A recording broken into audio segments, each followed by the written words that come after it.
the turn of events which commenced on the unfortunate attack on the Indian tourists in the Pahalgam Valley on April 22nd, and what followed has kept the defense forces on either sides as well as the public from both India and Pakistan on tenterhooks. So we just decided that it's apt for either teams to come together and address the media jointly. At the outset, I would like to put this on record that Pakistan condemns the attack on the innocent tourists which happened on 22nd of April at Pahalgam within Indian occupied Kashmir. While we condemn the same, we also would like to confirm hereby that the Pakistani Defense Forces have no involvement in this particular attack which has happened. But unfortunately, without substantial evidence, the Indian side has implicated the Pakistani Defense Forces as being the supporter of that ghastly attack which happened, which we would like to categorically deny. What followed next was the Operation Sindoor from the Indian side, and 9 strategic locations of Pakistan came under heavy attack. This act was deplorable, as I would like to term it, and unexpected. But while I say that, I would also like to emphasize and I would like to assure the Pakistani public that the Pakistani Defense Forces are always alert. Our skies are under our constant surveillance. As we stay alert, every Pakistani citizen sleeps peacefully, while the Indian counterparts have claimed that they have only targeted so-called terrorist hideouts within Pakistani territory and denied any intent behind targeting any civilian or defense establishments of Pakistan. However, the damage which it has caused, it was only natural for us to respond appropriately with full force. Whether or not it actually hit the supposed terrorist establishments or not is a thing and a matter of investigation which we would conduct. However, Pakistani Defense Forces had to establish that we are equally capable of defending ourselves and responding as the need be. In our response, we targeted the Indian air bases at Drangyari, Puri, Nargoda, Pathankot, Bias, and Adampur. We do have information that our Air Force has been able to hit targets which included the S-400 from the Indian side. While there has been substantial damage which has caused on our air bases, which included Rafiki and Jacobabad, which were key airbase installations. But I take pride that we could also cause substantial damage on the Indian side. While the Pakistani Defense Forces did prove their mettle, both on ground and in the air, however, certain harsh realities did come to the fore. And that is the reason why we are today in this forum post the ceasefire. We realized for the first time that the Indian Defense Forces are also capable of crossing the LOC. The government which is in power today, the same political party was also in power when we had attacked Kargil. However, during that time, all they could do is to take back those posts which was captured by the Pakistanis in the Indian territory. They did not dare cross the LOC. The same political party which talks big against Pakistan is in power today. And honestly, we expected them to undertake any action not much different. They could target multiple strategic Pakistani locations by staying well within the boundaries of the LOC, while their drones and missiles did land at our installations. That too, deep inside Pakistani territory, including Bawa Halpur, which is 500 kilometers away from the Indian border. This was a wake-up call. On the other end, we are a nuclear-powered country. Do not take us lightly. At the same time, we also have this responsibility to safeguard our nuclear installations. We can't take any risk, for that matter, of putting our nuclear installations in danger. Looking at the broader view and the interests of both the Pakistani public and the innocent Indian civilians, we decided that enough is enough and this military engagement needs to halt now.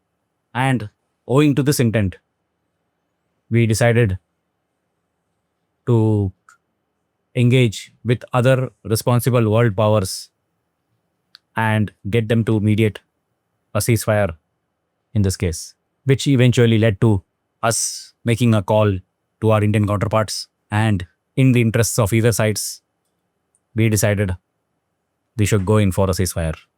I wasn't much surprised when the Indian side equally agreed. And that is where we are. Ladies and gentlemen, I am open for any questions from your side if you have any. How would you rate the response of the Pakistani army to Operation Sindoor? The Pakistani defense forces are always on the alert. And I think our response is quite evident, the way we defended our territory against this attack by the Indian forces. Well, yes, our radars have failed to detect some incoming missiles and drones into our territory, which was quite unexpected. And I would rather say I was also a bit disappointed with our Chinese counterparts. Over the last 2 days, the investigations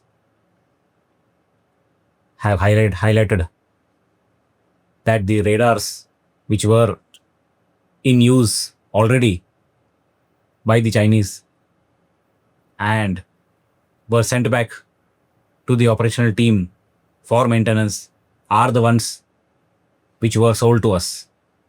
However,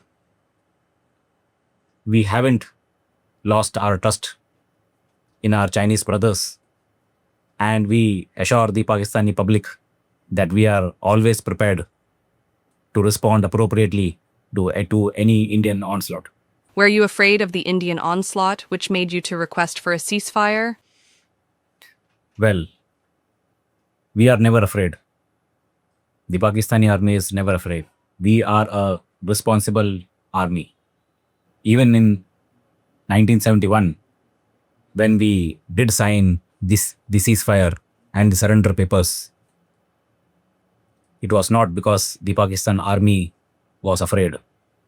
It was out of responsibility. We felt responsible for the lives of those 93,000 innocent Pakistani army men who would have otherwise languished in the Bangladeshi jails owing to the onslaught by the Mukti Bahini. We had a responsibility of bringing them safely back to the Pakistani territory, and that was the only reason why we had agreed for the ceasefire and the surrender then. It's pretty much on similar lines that we have agreed for the ceasefire because we have a responsibility of safeguarding the lives of common Pakistani citizens, and we can't take the risk of extending this Indian onslaught on our territory. That was the only reason why we agreed for the ceasefire. I hope I've made myself adequately clear, madam. How sure are you that your forces damaged the Indian airbase at Adhampur and the S-400? Well, I would say that's not a very easy question to answer. I must accept that. However, we do have credible information from our social media warriors who are no less than the Pakistani army. I think we have put out adequate videos of the damage which has been caused on Indian territory apparently due to the onslaught by the Pakistani forces. Our air force has caused adequate damage on the Indian side. Well, we still await the acknowledgement by our Indian counterparts regarding the extent of damage having been done there. But we do believe, inshallah, that the S-400 is history now. Although the Indian Prime Minister did make a recent visit to the Adanpur Air Base, probably he was trying to showcase to the world that the S-400 is intact. But never trust these Indians. It would probably just be a model which has been prepared and installed there for this photo shoot of Mr. Modi. Do you foresee India taking back the POK? Never in your dream, madam. Please look at it. Look at Balochistan. I think everybody is aware that Balochistan was actually an independent nation when Pakistan got this independence on 14th of August 1947. But today, despite what the Balochis might be thinking, isn't Balochistan our territory? It is, right? So what do you think? So what? Maharaja Hari Singh might have signed the instrument of accession in 1947. However, by 1948, Pakistan had occupied 1/3 of Kashmiri territory, and there is no way that we are going to let go of it. I don't think the Indian forces stand any chance of taking back POK. However, if we are in a position where Balochistan is slipping out of our grip and we find out that the Indian Defense Forces are behind that, maybe a situation would come up in future that we may have to negotiate and make a choice between POK, as you call it, versus Balochistan. I think that would be a right time for me to answer this question more appropriately. What is the extent of damage caused to Pakistani air bases and the nuclear installations? I think there is not much for me to say on this because there are adequate, and I would accept and acknowledge, credible sources and video footages which have been coming out and circulated by the Indian media where the extent of damage has been captured. Also, the images have been circulating which have been taken by satellites, which shows the aftermath of the damage, how it looked like earlier and how it looked post the attack. So it is to anybody's guess the extent of damage. We are still counting the damages, and once we have the exact numbers, we will get back to you. Thank you. Our confidence comes from three things. Number one, everybody has taken note that even in the middle of this engagement, this military exercise, the IMF lent us a substantial amount. The funding which keeps pouring into Pakistan as a matter of aid from various other friendly government nations or from the IMF This forms the backbone of the Pakistani army and its establishments. Second thing is the military equipment which we are able to import from the Chinese or from the US. No matter what is our position and how the world looks at Pakistan's supposed support for terrorism, but the arms keep flowing in. And the third and most important pillar, which unfortunately got demolished as a result of Operation Sindoor, was the lack of credible action by the Indian forces. That situation is now a matter of history.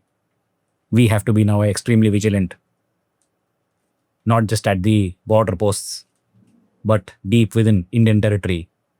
Who knows when some missile or some drones would land on Pakistani territory. Having said that, we are fully prepared, madam. I hope you don't have any doubts. Why are Pakistanis celebrating post the ceasefire? Madam, this question actually melts my heart. For an average Pakistani, what else does he have in life? Well, it's a cricket game or this kind of news which comes on the media. You guys call it as fake news, but the average Pakistani only loves to listen to such news of our victory. Whether victory has actually happened on ground or not, that is not a matter of concern for the average Pakistani. He needs to feel victorious. Whether tomorrow we lose Balochistan, we lose Azad Kashmir. Well, we also had lost East Pakistan in 1971. But still, even that day, the average Pakistani did celebrate because our soldiers came back hale and hearty. 93,000 of our soldiers who would otherwise have been languishing in Bangladesh, they were brought back safely to Pakistani territory. Isn't it a matter for celebration? Yes, it is. Even Operation Sindoor, we forced the Indian forces to suspend Operation Sindoor. I am very well aware that Operation Sindoor is still not over, as confirmed by our Indian counterparts. But we did manage to suspend it.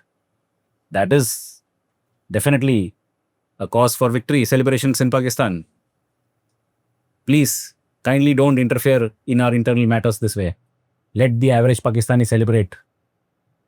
Maybe he has to stand in long queues to get his daily dose of atta. But that's not the real concern. He might be denied adequate opportunities for education. Of course, the children of the army men do enjoy great opportunities both within the territory of Pakistan or abroad as far as education is concerned. But that is also not a matter of botheration for the average Pakistani. He would like to consume what has been fed to him by the Pakistani media. And you, please don't come up with any further clarifications on this. Thank you. Sir, what would be your response to the comments by the Pakistani general? I would first of all like to thank the Pakistani general for coming out so transparent. For anybody who has carefully listened to what he had to say, he has very well acknowledged the extent of damage, number one, which has happened on Pakistani territory as done by the Indian Air Force. He has also mentioned indirectly about all the legitimate or illegitimate support which the Pakistani establishment enjoys from certain quarters of the world, which keeps them well funded to fight a war. It's a matter of real grave concern that even when the whole world has witnessed the act of terrorism caused by Pakistan, the IMF actually is willing to offer another bout of loan right in the middle of Operation Sindoor.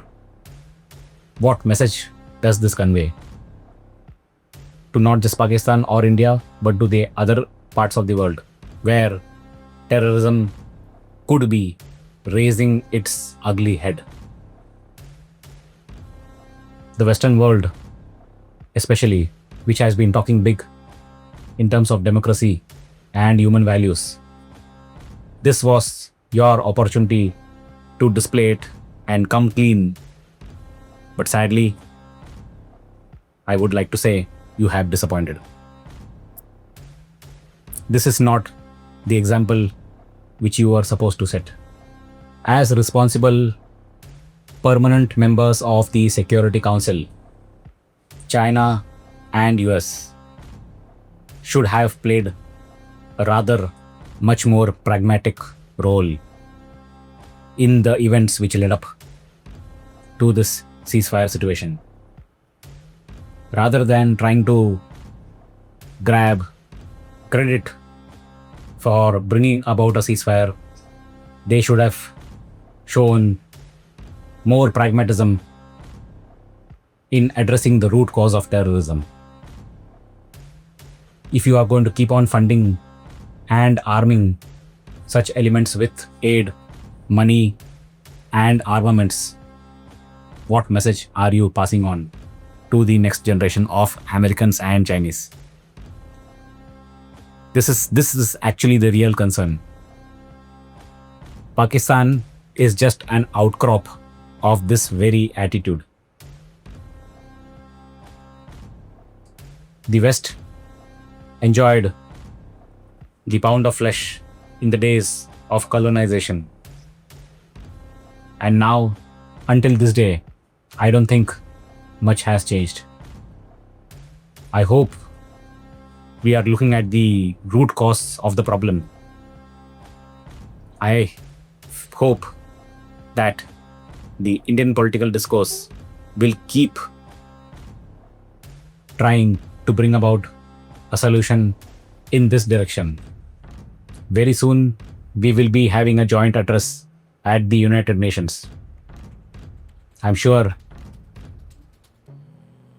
our bureaucrats, our team will do a great job in bringing about this concern to the fore and exposing all elements which have together contributed to terrorism until this date and who threaten to continue terrorism into our future as well.